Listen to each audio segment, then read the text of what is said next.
Ma plus grande force, deux choses. Je pense que déjà, c'était complètement l'inconscience parce que je me rendais pas compte.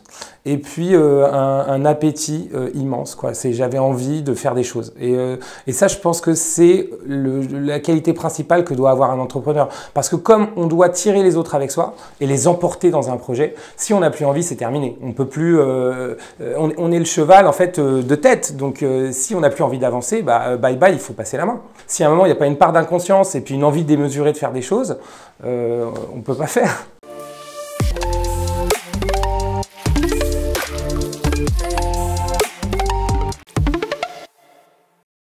Bonjour à tous, je suis Pascal Guibert, bienvenue dans le 12-20. 12-20 pour 12 interviews d'entrepreneurs de la réclame des années 2020.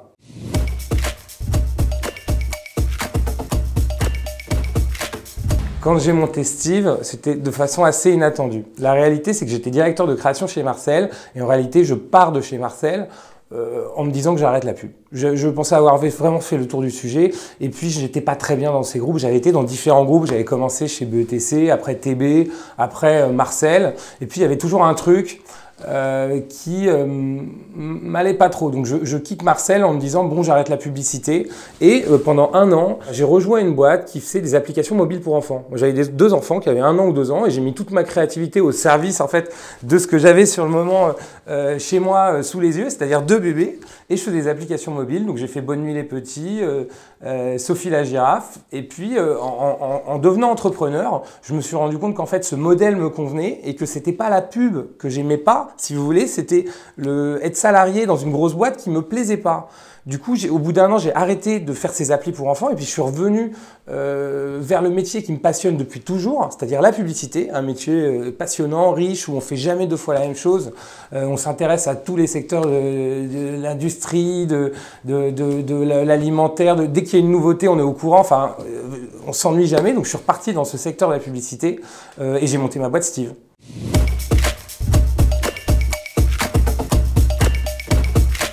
Je pense qu'on ne regarde jamais derrière chez Steve. On a toujours 15 coups d'avance.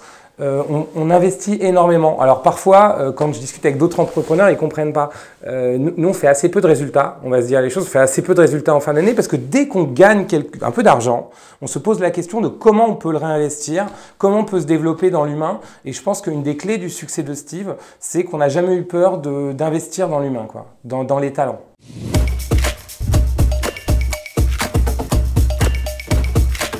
Il y a un moment quand même super fondateur où donc on est avec Grégoire et je peux quand même vous parler de mon associé Grégoire qui est quelqu'un de très important chez Steve. En fait, lui, il vient du retail. Donc, ce qui fait que ça a fonctionné entre lui et moi, c'était vraiment notre complémentarité. Moi, je venais de la publicité, du digital, mais vraiment des grandes agences de pub. Et lui, il venait vraiment du marketing opérationnel. Donc, il avait un sens du service très profond. Et quand on se rencontre, il a un client qui s'appelle la Halle, pour lequel il fait de la PLV, quoi. Il fait quelques PLV pour ce client. Et après tout, c'est peut-être le plus gros client de l'agence à ce moment-là, hein, et qui représente 70% du chiffre d'affaires, on va dire. Bon, c'est peut-être que 300 000 €, mais c'est ce que fait notre agence à ce moment-là. Et puis le directeur marketing de la Halle vient nous voir, et il venait de changer, et il nous invite à déjeuner. Et il nous dit, moi, voilà, je viens de virer Havas. Ah bon? Oui, pour toute la partie publicité, je leur demande d'arrêter de travailler pour nous, je ne veux plus travailler avec eux, et je suis désolé, mais je vais faire la même chose avec vous. On va se dire au revoir. Donc vous avez l'air très sympathique, mais c'est la fin de l'histoire aussi, parce que moi je veux une seule agence pour tout faire en intégré, pour s'occuper de ma marque, du sol au plafond, publicité, mais aussi CRM, mais aussi 3 posts par jour sur chaque réseau social, etc.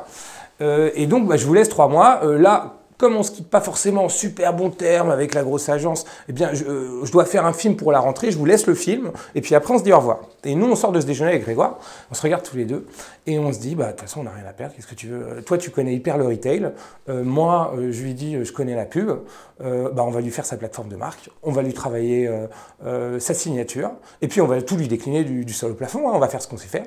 Donc pendant 3 mois, en fait, on a préparé notre presse, on est arrivé évidemment avec le film qui nous a demandé pour la rentrée, mais aussi avec l'intégralité, si vous voulez, du 360, quoi, avec toute la plateforme de marque, plateforme de com, tout décliné du sol au plafond.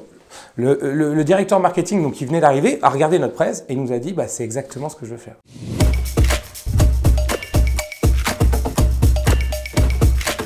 Alors déjà, j'aime quand ils me disent qu'on a une belle énergie. En fait, je trouve que ce qu'il y a de plus valorisant, c'est quand ils me disent vous avez l'air d'aimer ce métier, d'aimer ce que vous faites, et je sais pas, je trouve ça top quand on me raconte ça, parce que c'est vrai. Quel autre métier vous permet de comprendre tous les autres métiers du monde?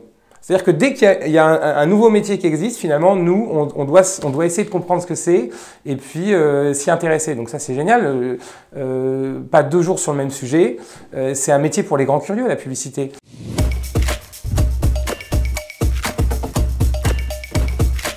Walt Disney a dit un truc super fort. Il disait « Si on peut le rêver, c'est qu'on peut le faire ».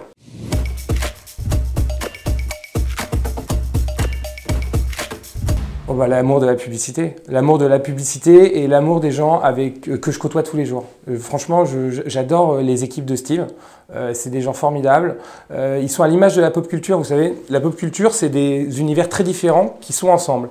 Il y a le cinéma, la télé, l'histoire, la musique. Et puis finalement, on mixe tout ça, ça donne la pop culture. Steve, c'est à l'image de la pop culture. On a voulu des talents qui viennent d'horizons très différents, avec des caractères très divers et variés. Et c'est ce mélange de tout ça qui crée Steve. Et c'est un peu ma drogue, quoi. Moi, j'ai besoin de les voir et ça me fait du bien d'être avec eux.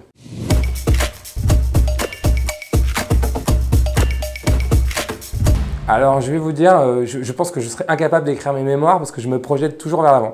Et il y a un film comme ça, c'est Bienvenue à Gattaca. Et dans Bienvenue à Gattaca, il y a 2 frères qui nagent et puis il y en a un des 2 qui est moins fort physiquement. Et il bat son frère qui est beaucoup plus fort physiquement. Et le plus fort physiquement lui dit mais comment tu fais? Pourquoi tu me bats à chaque fois? Il lui dit parce que je ne pense jamais au chemin pour revenir.